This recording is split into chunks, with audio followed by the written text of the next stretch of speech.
எதிர்க்கட்சி தலைவரான திரு உதயநிதி ஸ்டாலின் கைது. இந்த கைதிற்கு பின்னாடி இருக்கக்கூடிய மிக முக்கியமான காரணங்கள், எதற்காக கைது செய்யப்பட்டார், அவர் கைது செய்ததுக்கப்புறம் என்னென்ன விஷயங்கள் நடந்தது, ஆளுங்கட்சி தரப்புலையும் காவல்துறை தரப்புலையும் எதிர்க்கட்சியான திமுக தரப்புலையும் மற்ற கட்சிகள் தரப்புலையும் எந்த மாதிரியான விஷயங்களும் கருத்துகளும் பகிரப்பட்டன அப்படின்ற பற்றின முழுமையான விஷயங்கள் தான் இந்த காணொலியை நம்ம பார்க்க போகிறோம். திரு உதயநிதி ஸ்டாலின் அவர்கள் தஞ்சையில் நடைபெற்ற மிகப்பெரிய அளவிலான திமுக தலைமையிலான அந்த ஒரு ஆர்ப்பாட்டம், அதாவது காவிரி நதிநீர் சம்பந்தப்பட்ட விஷயங்களுக்கான ஆர்ப்பாட்டத்தில் கலந்து கொண்டார்.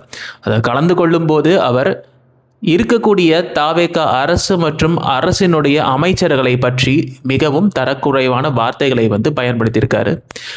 அது என்ன அப்படின்னு பார்த்தீங்கன்னா, ஒவ்வொரு அமைச்சர் மற்றும் ஒவ்வொரு இலாக்காக்குடைய அமைச்சர்களுடைய பழைய கால வரலாறு, இதெல்லாம் பண்ணாங்க அதெல்லாம் பண்ணாங்க அப்படின்னு சொல்லிட்டு அதை சொல்லியிருக்கார்.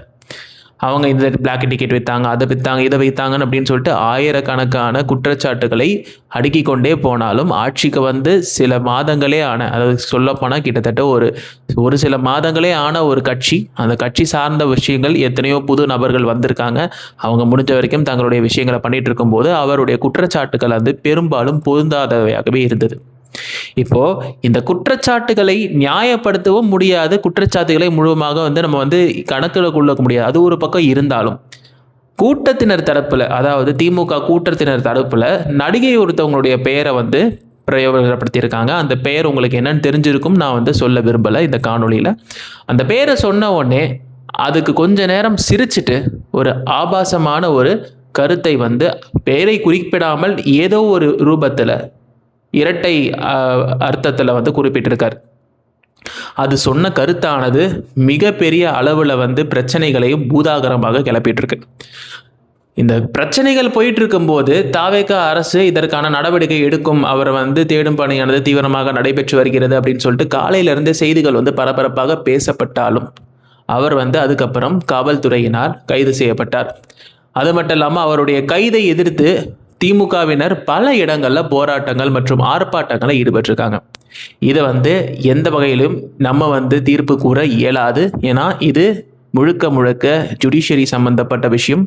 இது அரசு மற்றும் அரசு சார்ந்த விஷயங்கள். இது என்ன அப்புறம் ஜுடிஷியல் கோர்ட்டு தான் இதை டிசைட் பண்ணும். அதனால் இந்த சேனலானது எந்த விதமான ஒரு ஜட்ஜ்மெண்ட்டையும் கொடுக்க இயலாது. ஆனால் நடந்த விஷயங்கள் என்ன அப்படின்றத மட்டும் தான் நம்ம பேச போகிறோம். அமைச்சர் நிர்மல்குமார் அவர்கள் என்ன சொல்லியிருக்காரு அப்படின்னு பார்த்தீங்கன்னா, செல்வி ஜெயலலிதா, முன்னாள் முதலமைச்சரான திரு ஜெயலலிதா அம்மா அவர்கள் இருந்திருந்தால் எந்த மாதிரியான ஒரு நடவடிக்கைகள் பெண்களுக்கு எதிராக பேசினா எடுத்திருப்பாங்களோ அந்த மாதிரியான நடவடிக்கை தான் திரு ஜோசப் விஜய் அவர்களினுடைய தலைமையிலான அரசானது எடுத்திருக்கு. அதாவது பெண்களை இழிவுபடுத்தி காட்டமாக மிகவும் மோசமான நிலையில் பேசக்கூடிய அந்த ஒரு செயலை கண்டிக்கக்கூடிய வகையிலும் இந்த நடவடிக்கையானது எடுக்கப்பட்டிருக்கிறது அப்படின்னு சொல்லிட்டு இந்த கைது நடவடிக்கையை நியாயப்படுத்தியிருக்கார். எதிர்க்கட்சிகள் தரப்புல என்ன சொல்றாங்க அப்படின்னு பார்த்தீங்கன்னா, நாளைக்கு நடைபெறக்கூடிய மிக மிக முக்கியமான தாவேக அரசினுடைய முதல் பட்ஜெட் கூட்டத்தொடர், இந்த கூட்டத்தொடரில் எதிர்க்கட்சி தலைவரை பங்கேற்காம பண்ணணும் அப்படின்றதுக்காக தான் இந்த விதமான நடவடிக்கை மேற்கொள்ளப்படுறதா மற்ற கட்சிகளும் கட்சி சார்ந்தவங்களும் திமுக தரப்பினரும் சொல்லியிருக்காங்க. இந்த கைது நடவடிக்கையில் பார்த்தீங்கன்னா பல இடங்களில் இதை எதிர்த்து திமுகவானது தன்னுடைய தொண்டர்கள் மற்றும் கட்சி தலைவர்கள், மாவட்ட செயலாளர்கள், சென்னையில் பார்த்தீங்கன்னா மேயர் பிரியா மற்றும் பலர் இந்த மாதிரியான பல தலைவர்கள் கைது செய்யப்பட்டிருக்காங்க, போராட்டம் மற்றும் ஆர்ப்பாட்டம் நடத்தின காரணத்தினால்.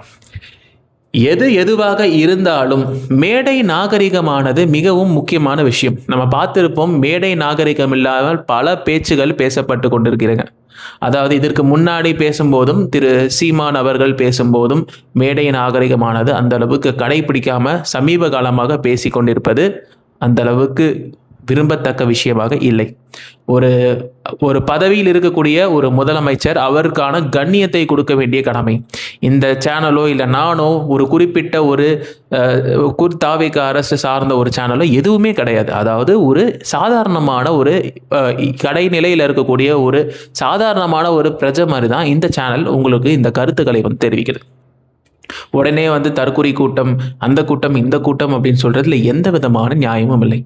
அதே மாதிரி சில நிதானங்களையும் நாமும் கடைபிடிக்க வேண்டியிருக்குது. அது எல்லா தரப்புக்கும் போய் சேர வேண்டிய விஷயம்.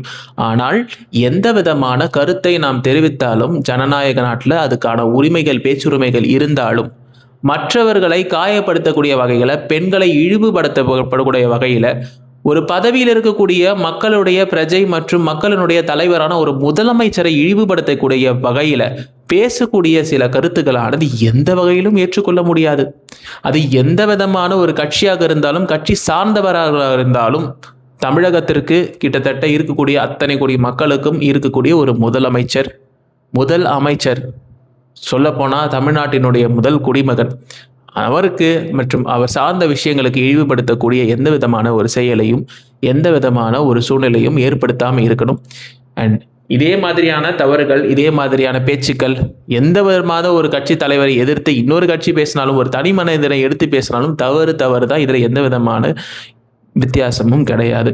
அதே மாதிரி இந்த கைதை பல கட்சியினர் எதிர்த்திருந்திருந்தாலும் சில பேர் இவர் பேசின கருத்திற்கு பல கட்சியினர் தங்களுடைய எதிர்ப்புகளை தெரிவிச்சிருக்காங்க. இந்த மாதிரியான நாகரிகமற்ற முறையில் பேசக்கூடாது அப்படின்றத பதிவு பண்ணியிருக்காங்க.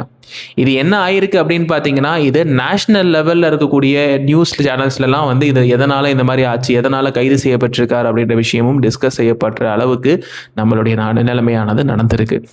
எது எப்படி இருந்தாலும் அரசியல் நாகரிகமானது நிச்சயமாக எல்லா தரப்பினரும், அது ஆளுங்கட்சியாக இருந்தாலும் சரி, இல்லை எதிர்கட்சியாக இருந்தாலும் சரி, இல்லை எந்த கட்சி மற்றும் எந்த மக்கள் மற்றும் எந்த நிலையில் இருக்கக்கூடியவங்க இருந்தாலும் நாகரிகமான அரசியலையும், பெண்கள் மற்றும் பிறரை இழிவுபடுத்தாத அரசியலையும், ஆக்கப்பூர்வமான கருத்துக்களையும் பகிர வேண்டும் அப்படின்றது தான் நம்மளுடைய மிக முக்கியமான நோக்கம் மற்றும் கோரிக்கையாக இருக்கிறது. இந்த மாதிரியான வீடியோஸ், இந்த மாதிரியான அப்டேட்ஸ் உங்களுக்கு வேணும்னு நினச்சிங்கன்னா மறக்காமல் எப்படி சேனலை சப்ஸ்கிரைப் பண்ணி பெல் ஐக்கானை கிளிக் பண்ணி ஃபாலோ பண்ண மறந்துடாதீங்க. நன்றி.